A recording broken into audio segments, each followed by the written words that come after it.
Hello दोस्तों, स्वागत है आपका आपके YouTube चैनल मैथ वाला में। आइए दोस्तों, हम लोग हिंदी में क्रिया के बारे में अध्ययन करने वाले हैं। दोस्तों, क्रिया के सारे टाइप के क्वेश्चन हम इस वीडियो में लिए हैं। तो दोस्तों, हम लोग स्टार्टिंग से शुरू करते हैं और क्रिया के जितने भी पार्ट होते हैं सारे टाइप का हम लोग अध्ययन करने वाले हैं। तो दोस्तों, बिना देरी किए हम लोग क्वेश्चन को स्टार्ट करते हैं। आपके स्क्रीन पे लेने वाले हैं। दोस्तों, क्वेश्चन दिया गया है आपके स्क्रीन पे। क्वेश्चन दिया गया है दोस्तों, कह रहे हैं वे शब्द जिनमें किसी कार्य के होने या किए जाने का, किसी घटना या प्रक्रिया के घटित होने का या किसी व्यक्ति अथवा वस्तु का अवस्था या स्थिति का बोध होता है, उसे क्या कहते हैं? तो उसे दोस्तों क्या कहते हैं? उसे क्रिया कहते हैं, या उसे विशेषण कहते हैं, उसे संज्ञा कहते हैं, या उसे सर्वनाम कहते हैं। तो इसमें आपको राइट आंसर देना है। तो उसे क्या कहते हैं दोस्तों? उसे हम लोग कहते हैं क्रिया, यानी ऑप्शन नंबर ए इसका राइट आंसर होने वाला है। आगे हम लोग चलते हैं, नेक्स्ट क्वेश्चन देखने वाले हैं। दोस्तों, आपके स्क्रीन पे लेने वाले हैं क्वेश्चन नंबर 2। देखिए क्या कह रहा है। क्वेश्चन नंबर 2 दोस्तों कह रहा है, क्वेश्चन नंबर 2 कह रहा है क्रिया का मूल रूप क्या होता है? क्रिया का मूल रूप क्या होता है? क्रिया का मूल रूप दोस्तों क्या होता है? बात करते हैं, क्रिया होता है, विशेषण होता है, धातु होता है, या सर्वनाम होता है। तो क्रिया के अगर मूल रूप की बात करते हैं तो क्रिया के मूल रूप को हम लोग धातु बोलते हैं। ऑप्शन नंबर सी आंसर इसका राइट आंसर होने वाला है। कौन सा आंसर? ऑप्शन नंबर सी इसका राइट आंसर होने वाला है। आगे हम लोग चलते हैं, नेक्स्ट क्वेश्चन देखते हैं आपके स्क्रीन पे क्या दिया गया है। क्वेश्चन कह रहा है दोस्तों, सही विकल्प चुनिए। कर्म तथा संरचना के आधार पर क्रिया के कितने भेद होते हैं? तो आपको बताना है कर्म तथा संरचना के आधार पर क्रिया के कितने भेद होते हैं। तो क्रिया के 2 भेद होते हैं, या क्रिया के 3 भेद होते हैं, क्रिया के 4 भेद होते हैं, या क्रिया के 5 भेद होते हैं। आपको बताना है क्रिया के कितने भेद होने वाले हैं। तो क्रिया के कितने भेद होते हैं दोस्तों? क्रिया के 2 भेद होते हैं। कौन कौन से होते हैं? तो नंबर 1 होता है दोस्तों अकर्मक क्रिया। कौन सा? अकर्मक क्रिया। और नंबर दूसरा कौन सा होता है दोस्तों? सकर्मक क्रिया। कर्मक और सकर्मक क्या होती है, इसलिए भेद होने वाले हैं। आगे हम लोग चलते हैं, नेक्स्ट क्वेश्चन आपके स्क्रीन पे देखने वाले हैं। दोस्तों, थोड़ा सा क्या करते हैं, हम लोग नेक्स्ट क्वेश्चन लेने वाले हैं। देखिए दोस्तों, नेक्स्ट क्वेश्चन आपके स्क्रीन पे क्या कह रहा है। क्वेश्चन कह रहा है कि कह रहे हैं, क्वेश्चन में क्या कहा गया है, कह रहे हैं सही विकल्प का चयन कीजिए। वह क्रिया जो कर्म की अपेक्षा नहीं रखती है उसे क्या कहते हैं? जिसमें कर्म की अपेक्षा नहीं होती उसे हम लोग क्या कहते हैं? उसे हम लोग अकर्मक बोलते हैं, उसे हम लोग सकर्मक बोलते हैं, उसे क्रिया बोलते हैं, उसे विशेषण बोलते हैं। तो जिसमें कर्म की अपेक्षा नहीं होती है उसे हम लोग अकर्मक बोलने वाले हैं। इसका राइट आंसर क्या होने वाला है?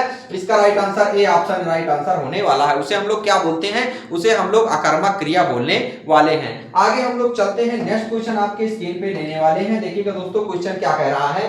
कह रहे हैं वह क्रिया जिसके व्यापार का फल कर्म पर पड़ता है या जिससे कर्म की आवश्यकता होती है उसे क्या कहते हैं? तो उसे हम लोग क्या बोलने वाले हैं? अकर्मक क्रिया बोलने वाले हैं, सकर्मक क्रिया बोलने वाले हैं, उसे क्रिया बोलने वाले हैं, उसे विशेषण बोलने वाले हैं। तो उसे क्या बोलने वाले हैं? उसे सकर्मक क्रिया बोलने वाले हैं, यानी ऑप्शन नंबर बी इसका राइट आंसर होने वाला है। आगे हम लोग चलते हैं, नेक्स्ट क्वेश्चन आपके स्क्रीन पे देखने वाले हैं। क्वेश्चन क्या दिया गया है दोस्तों? क्वेश्चन कह रहा है सकर्मक क्रिया कितने भेद के होते हैं, यानी सकर्मक क्रिया के कितने भेद होते हैं, ये पूछा गया है। तो सकर्मक क्रिया के 2 भेद होते हैं, 3 भेद होते हैं, 4 भेद होते हैं, या 5 भेद होते हैं। अगर अब पूछा जाए सकर्मक क्रिया के कितने भेद होते हैं, तो सकर्मक क्रिया के 2 भेद होते हैं। कौन कौन से स्तर होते हैं? तो सकर्मक क्रिया के 2 भेद होते हैं। वो एक होता है एक कर्मक। क्या होता है? एक हम लोग बोलते हैं एक कर्मक क्रिया, और दूसरा हम लोग बोलते हैं क्या? द्विकर्मक क्रिया। क्या? एक कर्मक क्रिया और द्विकर्मक क्रिया। यानी सकर्मक क्रिया के कितने भेद होते हैं? सकर्मक क्रिया के 2 भेद होते हैं। ऑप्शन नंबर ए इसका राइट आंसर होने वाला है। क्या होने वाला है right answer? Option number A इसका राइट आंसर होने वाला है। आगे हम लोग चलते हैं, नेक्स्ट क्वेश्चन आपके स्क्रीन पे लेने वाले हैं। देखिएगा दोस्तों, क्वेश्चन क्या कह रहा है। क्वेश्चन सेकंड नंबर का नेक्स्ट क्या कह रहा है। कह रहे हैं कि एक कर्म वाली क्रिया कौन सी होती है? एक कर्म वाली क्रिया कौन सी होती है? आपको बताना है एक कर्मक क्रिया या द्विकर्मक क्रिया। जिसमें एक कर्म होता है उसे हम लोग क्या कहते हैं? उसे हम लोग एक कर्मक क्रिया कहते हैं। ऑप्शन नंबर ए इसका राइट आंसर होने वाला है। एक कर्मक क्रिया का मतलब ये होता है जिसमें एक कर्म होता है उसे हम लोग एक कर्मक क्रिया कहने वाले हैं। आगे हम लोग देखिएगा दोस्तों, नेक्स्ट क्वेश्चन क्या करने वाले हैं। देखिएगा क्वेश्चन क्या कह रहा है। कह रहे हैं 2 कर्म वाली क्रिया कौन सी होती है? तो जिसमें 2 कर्म होते हैं उसे हम लोग क्या कहते हैं? एक कर्मक कहते हैं, द्विकर्मक कहते हैं। 2 कर्मक क्रिया वाले में 2 कर्म होते हैं, एक कर्मक क्रिया वाले में एक कर्म होता है। तो इसका राइट आंसर बी होने वाला है। आगे हम लोग चलते हैं, नेक्स्ट क्वेश्चन आपके स्क्रीन पे लेने वाले हैं। दोस्तों देखिएगा, क्वेश्चन कह रहा है संरचना के आधार पर क्रिया के कितने भेद होते हैं। आपको बताना है कि संरचना, जब आपसे पूछा जाएगा कर्म के आधार पे कर्म के आधार पे कितने भेद होते हैं दोस्तों? कर्म के आधार पे 2 भेद होते हैं, सकर्मक और अकर्मक। अगर आपसे पूछा जाएगा कितने संरचना के आधार पे कितने भेद होते हैं, अगर आपसे संरचना के आधार पे पूछा जाएगा संरचना के आधार पे कितने भेद होते हैं? 5 भेद होते हैं। तो इसमें पूछा गया 2, 5, 4 या 3, तो इसका राइट आंसर क्या होने वाला है? 5, यानी बी ऑप्शन इसका राइट आंसर होने वाला है। आगे हम लोग चलते हैं, नेक्स्ट क्वेश्चन आपके स्क्रीन पे लेने वाले हैं। देखिएगा दोस्तों क्वेश्चन क्या कह रहा है। क्वेश्चन कह रहा है जब वाक्य में एक ही क्रिया का प्रयोग होता है उसे क्या कहते हैं? जब वाक्य में एक ही क्रिया का प्रयोग होता है तो आप उसे क्या कहते हैं? उसे सामान्य क्रिया कहते हैं, उसे संयुक्त क्रिया कहते हैं, उसे नाम धातु क्रिया कहते हैं, या उसे पूर्वकालिक क्रिया कहते हैं। जब वाक्य में एक ही क्रिया का प्रयोग होता है तब उसे क्या कहते हैं? उसे हम लोग सामान्य क्रिया कहते हैं, यानी ए ऑप्शन इसका राइट आंसर होने वाला है। आगे हम लोग चलते हैं, नेक्स्ट क्वेश्चन आपके स्क्रीन पे लेने वाले हैं। क्वेश्चन क्या कह रहा है दोस्तों, देखते हैं। संज्ञा, सर्वनाम तथा विशेषण शब्दों में प्रयुक्त प्रत्यय जोड़कर बनने वाली धातुओं को क्या कहते हैं? आपसे बताना है सामान्य क्रिया कहते हैं या संयुक्त क्रिया कहते हैं, नाम धातु क्रिया कहते हैं, पूर्वकालिक क्रिया कहते हैं। अगर दोस्तों इसमें से बात करते हैं सामान्य क्रिया, तो दोस्तों सामान्य होती है। संयुक्त क्रिया का मतलब जिसमें 2 से अधिक क्रियाएं होती हैं। नाम धातु क्रिया का मतलब जो संज्ञा, सर्वनाम, क्रिया, विशेषण से जुड़ता है उसे हम लोग क्या कहते हैं? उसे हम लोग नाम धातु क्रिया कहते हैं।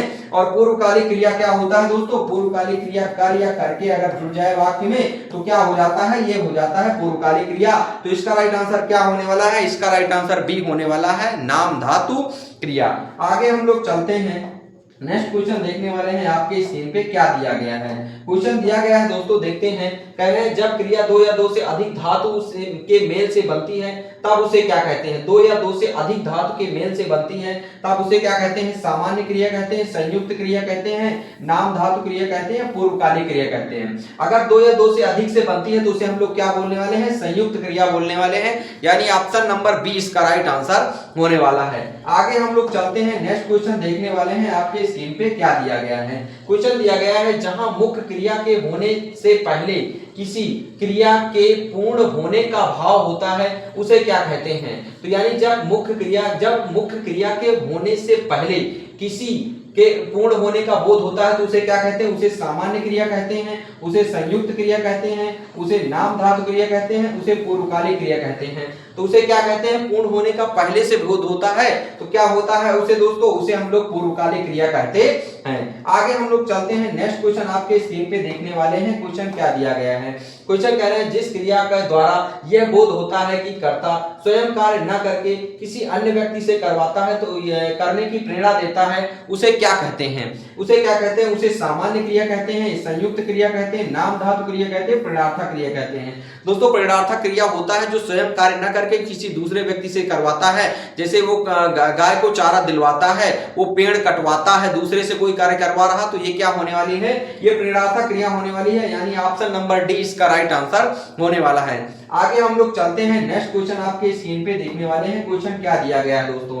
क्वेश्चन दिया गया अकर्मक क्रिया है। क्या अकर्मक और सकर्मक पहचानने की हम आपको एक ट्रिक बता रहे हैं, ठीक है? अकर्मक और सकर्मक पहचानने की हम आपको एक ट्रिक बता रहे हैं। अकर्मक का दोस्तों मतलब क्या होता है? अकर्मक का मतलब ये होता है जिस कार्य में किसी दूसरे व्यक्ति की आवश्यकता नहीं होती है, यानी कोई काम क्या जब आप स्वयं कर दें तब उसे क्या बोलते हैं? अकर्मक। जब स्वयं ना कर पाए, किसी दूसरे के सहायता से करें, स्वयं ना कर पाए तो उसे सकर्मक, और स्वयं कर ले जाए तो उसे सकर्मक। अगर किसी चीज की जरूरत होगी तो अकर्मक, अगर किसी चीज की जरूरत नहीं होगी, अगर किसी चीज की जरूरत नहीं होगी तो उसे हम लोग बोलते हैं स्वयं करेंगे, यानी अकर्मक। अगर किसी चीज की जरूरत होगी तो उसे सकर्मक। जैसे राम पुस्तक पढ़ता है तो राम के लिए पुस्तक क्या हो जाएगी? पढ़ना। पढ़ना क्या हो जाएगी? सकर्मक। पढ़ने के लिए पुस्तक चाहिए तो क्या हो जाएगी? सकर्मक। राम कॉपी में लिखता है, लिखना क्या हो जाएगी? सकर्मक, क्योंकि लिखेगा कब? जब पेन होगी। बिना पेन के लिख पाएगा? पेन या पेंसिल के लिख पाएगा? नहीं लिख पाएगा। अगर सोना आ गया तो सोने के लिए कुछ चाहिए? नहीं चाहिए, आप आंख बंद कर दीजिए, सो जाइए। अगर आपसे आ गया क्या? रोना। रोने के लिए कुछ चाहिए? नहीं, आप अकेले रोइए, कोई दिक्कत नहीं है। तो ये क्या हो जाएगा? जैसे आपको खाना आ गया। खाना क्या होता है दोस्तों? खाना होती है अपनी सकर्मक क्रिया। क्यों होती है सकर्मक क्रिया? खाने में कुछ तो होना चाहिए। अगर A to Z कुछ भी तो आइटम रहेगा तभी तो आप खाएंगे। क्या ऐसे ही हवा खाते रहेंगे क्या? नहीं। तो दोस्तों ये क्या होता है? इसमें आ गया पहले खाना, आपको बताना है अकर्मक क्रिया। उठना हो जाए, पीना हो जाएगा, लिखना हो जाएगा। अगर आप इसमें से बताएंगे तो खाने के लिए कुछ चाहिए, पीने के लिए पानी चाहिए, लिखने के लिए पेन चाहिए, लेकिन उठने के लिए कुछ चाहिए नहीं चाहिए, तो इसका अकर्मक क्रिया क्या होने वाली है? अकर्मक क्रिया बी आंसर इसका राइट आंसर होने वाला है। आगे हम लोग चलते हैं, नेक्स्ट क्वेश्चन आपके स्क्रीन पे लेने वाले हैं। देखिएगा दोस्तों क्वेश्चन क्या कह रहा है, मालिक नौकर से काम करवाता है, इस वाक्य में कौन सी क्रिया है? तो मालिक नौकर से प्रेरणार्थक क्रिया हो जाएगा, पूर्वकालिक क्रिया हो जाएगा, नाम धातु क्रिया हो जाएगा, कर्मक क्रिया हो जाएगा। दोस्तों क्या कर रहा है? मालिक नौकर से काम करवा रहा है। काम क्या होती है दोस्तों? हम लोग इसको बोलने वाले हैं प्रेरणार्थक क्रिया। स्वयं ना करके दूसरे से करवाता है तो उसे हम लोग क्या बोलने वाले हैं? उसे हम लोग प्रेरणार्थक क्रिया बोलने वाले हैं। आगे हम लोग चलते हैं, नेक्स्ट क्वेश्चन आपके स्क्रीन पे लेने वाले हैं। क्वेश्चन क्या कह रहा है दोस्तों? हम लोग देखते हैं, कह रहे बाजार से आकर वह खाना पकाएगी, इस वाक्य में कौन सी क्रिया है? बाजार से आकर, आकर आ गया ना दोस्तों, इसमें से थोड़ा सा ध्यान दीजिएगा। जिसमें कर या करके होता है उसे हम लोग क्या बोलते हैं? उसे हम लोग प्रेरणार्थक क्रिया बोलते हैं, पूर्वकालिक क्रिया बोलते हैं, नाम धातु क्रिया बोलते हैं, कर्मक क्रिया बोलते हैं। तो कर या करके होता है तो पूर्वकालिक क्रिया बोलते हैं, उसे हम लोग ऑप्शन नंबर बी इसका राइट आंसर होने वाला है। आगे हम लोग चलते हैं, नेक्स्ट क्वेश्चन आपके स्क्रीन पे लेने वाले हैं। क्वेश्चन देखिएगा दोस्तों, नरेश पढ़कर सो गया। क्या? नरेश पढ़कर सो गया। जब पढ़कर आ गया ना तो प्रेरणार्थक क्रिया हो जाएगी, पूर्वकालिक क्रिया हो जाएगी, नाम धातु क्रिया हो जाएगी या अकर्मक क्रिया हो जाएगी। तो पूर्वकालिक क्रिया यानी ऑप्शन नंबर बी इसका राइट आंसर होने वाला है। आगे हम लोग चलते हैं, नेक्स्ट क्वेश्चन लेने वाले हैं आपके स्क्रीन पे। देखते हैं क्वेश्चन क्या दिया गया है। कह रहे हैं हमें गरीबों को अपनाना चाहिए, इस वाक्य में कौन सी क्रिया? हमें गरीबों को अपनाना चाहिए, अपना से बना है। क्या बना है? अपना से। तो आपको बताना है प्रेरणार्थक क्रिया होगी, पूर्वकालिक क्रिया होगी, नाम धातु क्रिया हो जाएगी या कर्मक क्रिया हो जाएगी। तो अगर कोई काम कर या करके होता तो क्या बोलते? पूर्वकालिक क्रिया। अगर प्रेरणार्थक कोई दूसरे से करवाता तो क्या हो जाता? अपना क्या है दोस्तों? नाम धातु क्रिया, यानी ऑप्शन नंबर सी इसका राइट आंसर होने वाला है। आगे हम लोग चलते हैं, नेक्स्ट क्वेश्चन देखने वाले हैं दोस्तों आपके स्क्रीन पे।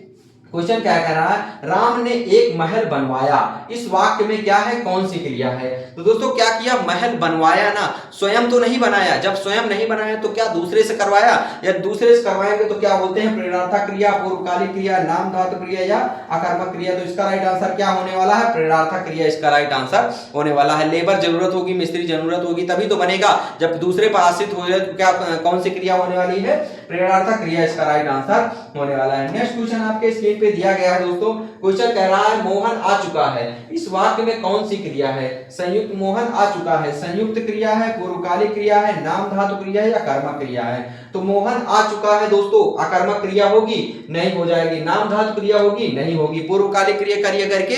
नहीं होगी। तो क्या हो जाएगा? संयुक्त क्रिया इसका राइट आंसर होने वाला है। आगे हम लोग चलते हैं, नेक्स्ट क्वेश्चन देखने वाले हैं। क्वेश्चन क्या कह रहा है दोस्तों, पिता ने बेटे से अखबार मंगवाया। क्या किया? अखबार को मंगवाया। तो कौन सी क्रिया हो जाएगी? संयुक्त क्रिया, पूर्वकालिक क्रिया या नाम धातु क्रिया या प्रेरणार्थक क्रिया? दोस्तों हमने क्या किया? बेटे से मंगवाया ना, तो बेटे से मंगवाया तो क्या कर दिया? बेटे से मंगवा लिया तो हम लोग दूसरे से काम करवाया, दूसरे से काम करवाया तो प्रेरणार्थक क्रिया के अंतर्गत आने वाला है। आगे हम लोग चलते हैं, नेक्स्ट क्वेश्चन आपके स्क्रीन पे लेने वाले हैं। क्वेश्चन क्या कह रहा है दोस्तों, गीता ने सुनकर कविता लिखी। गीता ने सुनकर कविता लिखी, इस वाक्य में क्या है? कौन सी क्रिया है? तो सुनकर आ गया ना, कर या करके, किसमें? संयुक्त क्रिया में, पूर्वकालिक क्रिया में, नाम धातु क्रिया में, प्रेरणार्थक क्रिया में। तो इसका राइट आंसर क्या होने वाला है दोस्तों? इसका राइट आंसर बी होने वाला है, सुनकर ना। आगे हम लोग चलते हैं, नेक्स्ट क्वेश्चन आपके स्क्रीन पे लेने वाले हैं। देखिएगा दोस्तों क्वेश्चन क्या कह रहा है, बूढ़ा आम खाता है, बूढ़ा आम खाता है, इस वाक्य में कौन सी क्रिया है? दोस्तों बूढ़ा आम खाता है एक कर्मक क्रिया है, द्विकर्मक क्रिया है, नाम धातु क्रिया है या प्रेरणार्थक क्रिया है? प्रेरणार्थक क्रिया नहीं होगी, नाम धातु क्रिया नहीं होगी, एक कर्मक और द्विकर्मक की। तो बूढ़ा आम खाता है, क्या कर रहा है? एक ही तो काम कर रहा है। तो इसका राइट आंसर क्या हो जाएगा दोस्तों? एक कर्मक, ए ऑप्शन इसका राइट आंसर होने वाला है। आगे हम लोग चलते हैं, नेक्स्ट क्वेश्चन देखने वाले हैं। क्वेश्चन क्या कह रहा है दोस्तों, कह रहा अध्यापक छात्रों को हिंदी पढ़ाता है, इस वाक्य में कौन सी क्रिया है? एक कर्मक हो जाएगी, द्विकर्मक हो जाएगी, नाम धातु हो जाएगी, प्रेरणार्थक क्रिया। अध्यापक छात्र को क्या पढ़ाता है? हिंदी पढ़ाता है। तो इसका राइट आंसर क्या होने वाला? द्विकर्मक क्रिया के अंतर्गत आने वाला है, बी ऑप्शन राइट आंसर होने वाला है। नेक्स्ट क्वेश्चन हम लोग देखने वाले हैं। क्वेश्चन क्या कह रहा है दोस्तों, कमला ने शांति को पुस्तक दी, मैं कौन सी क्रिया हूं? मैं कौन सी क्रिया हूं? मैं आपको बताना कौन सी क्रिया हो। एक कर्मक क्रिया हो जाएगी, द्विकर्मक क्रिया हो जाएगी, नाम धातु क्रिया हो जाएगी, प्रेरणार्थक क्रिया हो जाएगी। तो इसका राइट आंसर क्या होने वाला है दोस्तों? इसका राइट आंसर बी यानी द्विकर्मक क्रिया राइट आंसर होने वाला है। आगे हम लोग चलते हैं, नेक्स्ट क्वेश्चन आपके स्क्रीन पे देखने वाले हैं। क्वेश्चन क्या दिया गया है दोस्तों, कह रहा है वह आसमान में उड़ता है, निम्न में से कौन सी क्रिया है। आसमान में उड़ता है तो क्या हो जाएगा, एक कर्मक क्रिया हो जाएगी, द्वि कर्मक क्रिया हो जाएगी, अकर्मक क्रिया हो जाएगी या सकर्मक क्रिया हो जाएगी। तो दोस्तों उड़ना क्या है, उड़ने के लिए आपको किसी दूसरे पे आश्रित नहीं होना चाहिए। जब दूसरे पे आश्रित नहीं होंगे तो उसे हम लोग बोलने वाले हैं अकर्मक क्रिया, यानी ऑप्शन नंबर सी इसका राइट आंसर होने वाला है। आगे हम लोग चलते हैं, नेक्स्ट क्वेश्चन देखने वाले हैं। आगे देखते हैं क्वेश्चन क्या कह रहा है।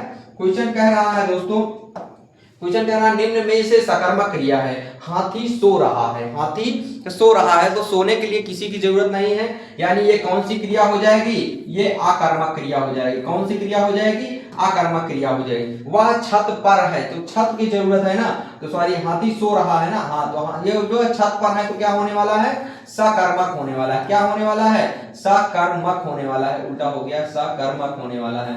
अगर बात करते हैं सकर्मक होने वाला है। हाथी नहाता है, नहाता है तो ये क्या होने वाला है दोस्तों, नहाना चलना क्या हो जाएगा, नहाना चलना अकर्मक के अंतर्गत आता है। ये दोनों क्या होने वाले हैं, नहाना चलना क्या हो जाएगा, अकर्मक हो जाएगा।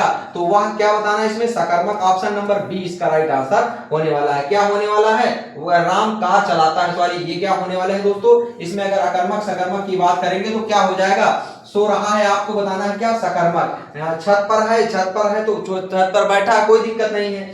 सोना हो गया, छत पर बैठना हो गया, अगर नहाना हो गया, ये किसके अंतर्गत आते हैं, ये सब अकर्मक क्रिया के अंतर्गत आते हैं। किसके अंतर्गत आते हैं, अकर्मक क्रिया के अंतर्गत आते हैं। राम कार चलाता है तो यानी कार है, कार के साथ क्या दूसरे चीज की आवश्यकता है, तो इसका राइट आंसर क्या होने वाला है, इसका राइट आंसर डी होने वाला है। आगे हम लोग चलते हैं, नेक्स्ट क्वेश्चन आपके स्क्रीन पे लेने वाले हैं। देखिएगा दोस्तों question number second, last question आपके स्क्रीन पे है। इसमें से कौन सा वाक्य में अकर्मक क्रिया का प्रयोग किया गया है, आपको बताना है कौन से वाक्य में अकर्मक क्रिया है ना।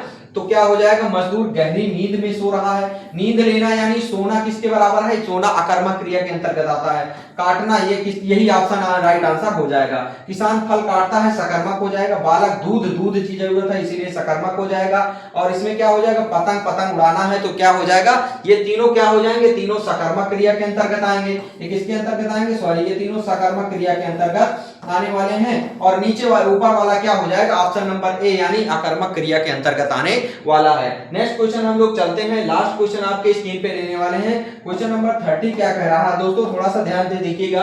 कह रहे इसमें से किस क्रिया में पूर्वकालिक क्रिया का प्रयोग किया गया है। तो पूर्वकालिक क्रिया का प्रयोग किया गया है, झूठ बोलने से नहीं है, दूध है, मजदूर काम पर गया नहीं है, राम खाना खाकर, क्या आ गया, कार्य करके आ गया है ना, खाना खाकर काम पर जाओ और रोज घूमने जाओ। इसमें क्या होने वाला है, ऑप्शन नंबर सी इसका राइट आंसर होने वाला है। तो दोस्तों ये थे आपके 30 क्वेश्चन क्रिया के। अगर आप ऐसे क्वेश्चन कर लिए हैं तो आप समझ जाइए कि आपकी तैयारी बहुत अच्छे लेवल की हो चुकी है। तो दोस्तों आज की वीडियो, आज की क्लास यहीं तक। मिलते हैं दोस्तों हम लोग नेक्स्ट क्लास में नेक्स्ट वीडियो के साथ। जय हिंद दोस्तों।